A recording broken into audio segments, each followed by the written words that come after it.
ndoa ni ya mume mmoja tu. Kama unalo sikio la kusikia, ninaamini umenielewa. Bwana Yesu asifiwe. Bwana Yesu asifiwe. Jambo la 4 ambalo nataka tuliangalie ni udanganyifu wa shetani juu ya kusuka nywele na mapambo. Moja kati ya mambo ambayo Biblia imekataza wanawake kufanya ni pamoja na kusuka nywele. Na ninalisema jambo hili kwa unyenyekevu sana, kwa sababu ninajua litagusa hisia za watu wengi. Wapo watakaohuzunika na wapo watakaochukizwa na mimi baada ya kusikia neno hili.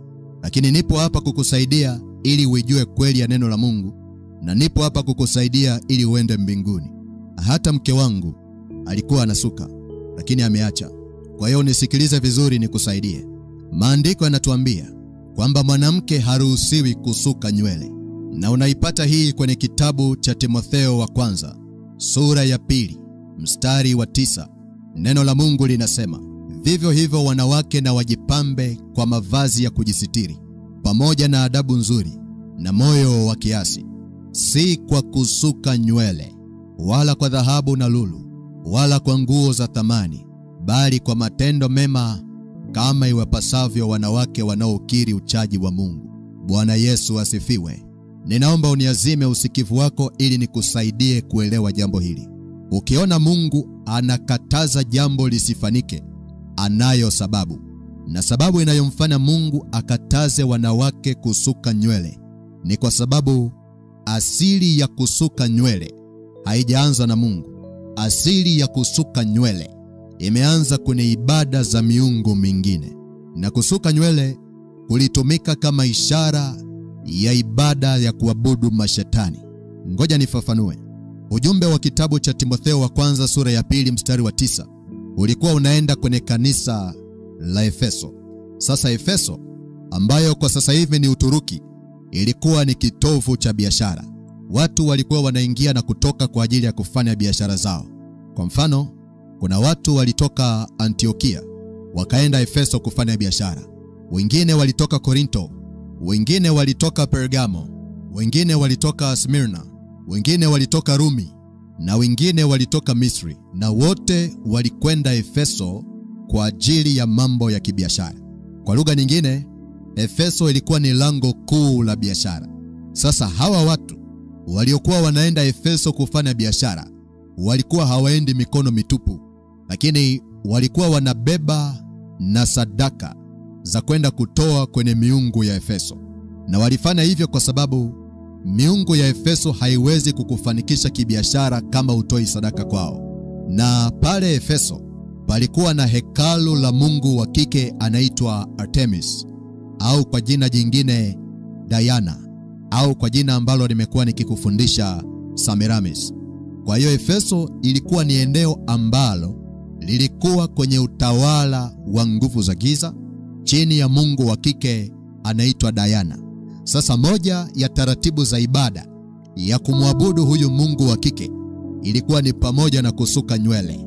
Na alikuwa jambo geni kwa sababu hata watu waliokuwa wanatoka Misri kwenda Efeso kibiashara walikuwa wanafahamu utaratibu wa kusuka nywele. Haya mawigi yanayovaliwa sasa hivi yalikuwa yanavaliwa Misri kwa miaka mingi sana. Nywele za kusuka zenye mikia, mabutu, yote yalikuwa yanafanyika Misri kwa miaka mingi sana. Lakini haikuwa mapambo, ilikuwa ni sehemu ya ibada. Ngoja nikupe mfano. Misri walikuwa wana miungu mingi, na moja kati ya vitu walivyokuwa wanaabudu ni nyoka aina ya cobra, Egyptian cobra. Na nimekuwekea picha yake hapo, unaweza ukamwona. Kwa hiyo walianzisha utaratibu wa kusuka nywele kama kielelezo cha ibada ya nyoka. Na ndio hizi nywele zenye mikia unazoziona hazikuanza leo, zilianza maelfu na maelfu ya miaka.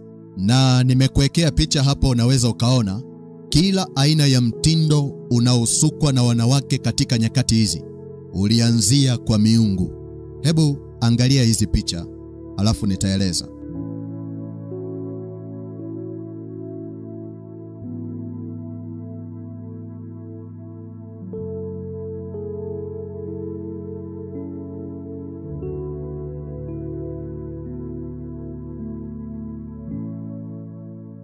Nafikiri umeona na kutambua ya kwamba Hakuna jambo jipya duniani. Ngoja nikurudisha nyuma kwenye historia ya mapambo ili ujue yametokea wapi. Ninaamini unamfahamu Henoko, mtu wa kwanza kuondoka duniani bila kufa. Maana maandiko yanatuambia alitwaliwa na Bwana. Ukisoma kitabu cha Mwanzo sura ya 5, mstari wa 22 mpaka wa 24, maandiko yanasema, Henoko akaenda pamoja na Mungu baada ya kumzaa Methusela miaka 300. Akazaa wana waume na wake. Siku zote za Henoko ni miaka 365. Henoko akaenda pamoja na Mungu, naye akatoweka, maana Mungu alimtwaa. Bwana Yesu asifiwe. Sasa kipo kitabu cha Henoko, The Book of Enoch, ambacho kiliondolewa na Vatican kwa sababu kina siri ambazo hawakutaka zijulikane. Na kitabu kingine ni kitabu cha Adam na Eva, The Book of Adam and Eve. Na vitabu vyote hivi viliondolewa kwenye Biblia na sasa vinahesabiwa kama vitabu vya historia.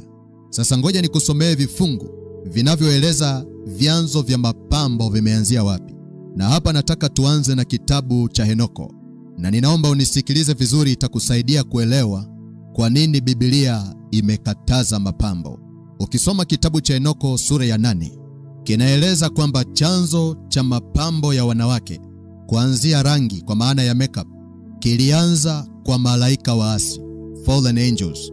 Utakumbuka baada ya shetani kupigwa kule mbinguni, alitupwa pamoja na malaika zake ambao ndio wanafahamika kama malaika waasi. Kwa hiyo hawa malaika waasi ndio waliofundisha wanadamu habari za mapambo, kuweka kope na mapambo yote unayoyaona yanatumika sasa hivi. Na hiyo ndio inaitwa forbidden knowledge.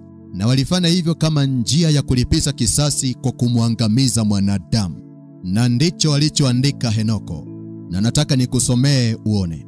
Ukifungua kitabu cha Henoko sura ya 8, mstari wa 1 na wa 2, anasema hivi: And Azazel taught men to make swords, and knives, and shields, and breastplates, and made known to them the metals of the earth, and the art of working them, and bracelets, and ornaments, and the use of antimony, and the beautifying of the eyelids, and all kinds of costly stones, and all coloring tinctures. And there arose much godlessness, and they committed fornication, and they were led astray, and became corrupt in all their ways. Kwa Kiswahili anasema, na Azazel, yani kiongozi mkuu wa malaika waasi, akawafundisha watu kutengeneza panga, visu, ngao na mavazi ya vita, na akawafunulia metali za dunia na sanaa ya kuzichonga, na vikuku, na mapambo, na matumizi ya antimoni, na kupamba kope, na aina zote za mawe ya thamani, na rangi zote za kupaka. Na uovu mwingi ukaibuka, wakafanya uasherati, wakadanganyika, na wakaharibika katika njia zao zote. Na lengo lao kubwa lilikuwa ni kuamsha hamu ya mapenzi ili watu wazini na kumkosea Mungu. Na unaliona jambo hili likielezwa kwenye kitabu kingine kinaitwa The Book of Adam and Eve, au kwa jina jingine kinafahamika kama The Conflict of Adam and Eve with Satan. Ukifungua ukurasa wa 137 kwenye sura ya The Fallen Sons of Seth, anasema maneno haya na nanukuu: And when they looked at the daughters of Cain, at their beautiful figure, and at their hands and feet dyed with color, and tattooed in ornaments on their faces, the fire of sin was kindled in them. Kwa Kiswahili anasema, na walipozitazama binti za Kaini, na umbo lao zuri, na mikono yao na miguu yao iliyopakwa rangi, na michoro ya mapambo kwenye nyuso zao, moto wa dhambi au hamu kubwa ya kutenda dhambi iliwaka ndani yao. Sasa huko ndiko mapambo unayoyaona leo yalipoanzia. Na hayo ndiyo makusudi ya shetani. Kuna nguvu ya kishetani inakuwa activated pale mwanamke anapojiwekea mapambo. Na ndio maana ukisoma kwenye maandiko unamuona mwanamke anaitwa Jezebel. Na kila alipokuwa anataka kufanya jambo kubwa, kitu cha kwanza ilikuwa lazima afanye makeup. Na ndivyo alivyokuwa akifanya mpaka siku ya kifo chake. Ukipata muda, Nenda kasome kitabu cha Wafalme wa Pili sura ya 9 mstari wa 30 mpaka wa 37. Alikuwa anapaka wanja machoni kama unavyopaka wewe. Kwa hiyo kujipamba na kusuka hairuhusiwi kwa mujibu wa neno la Mungu. Ninafahamu unaweza kujiuliza, kama Biblia inakataza kusuka, mbona Samson alisuka? Maana ukisoma kwenye maandiko unaona Samson akiwa na vishungi 7 vya nywele. Lakini ukisoma Biblia yako sawasawa, utagundua ya kwamba Samson alianza kusuka baada ya kukutana na Delila. Na anayesoma Biblia anafahamu ya kwamba Delila alikuwa ni mwanamke wa Kifilisti, na Wafilisti walikuwa wanaabudu miungu mingine kama Dagon na Ashtoreth. Kwa hiyo baada ya Samson kuingia kwenye mahusiano na Delila, ndipo alipoanza kusuka, na alifanya hivyo kutokana na nguvu ya ushawishi iliyotoka kwa Delila. Sasa haya ninayokueleza ndiyo asili ya mapambo na ndiyo asili ya kusuka nywele. Sasa Paulo alikuwa anataka watu wamjue Mungu na watoe maisha yao kwa Yesu. Kwa hiyo aliposema wanawake wasisuke nywele, ni ili kuwatenganisha na ibada za miungu mingine. Na amri inasema usiwe na miungu mingine ila mimi. Mungu anachukia ibada za sanamu. Mungu anachukia kutoa heshima kwa miungu mingine. Kwa hiyo unapoona watu wanasuka, tafsiri yake na chimbuko lake ni ibada za miungu, na hiyo miungu ndiyo itakayokupeleka kuzimu. Sasa huo ndiyo ukweli. Hairuhusiwi kusuka nywele, hairuhusiwi kujipamba kwa mapambo haya unayoyaona. Badala yake tengeneza ndani ya moyo wako kuwe safi. Hayo ndiyo mapambo ambayo Mungu anayataka, moyo safi na tabia njema. Sio makeup, sio kope, sio lipstick. Hayo mambo yaliletwa na fallen angels, yaliletwa na malaika waasi, na lengo lilikuwa ni kumpoteza mwanadamu. Na kwa bahati mbaya sana wamefanikiwa kwa kiasi kikubwa.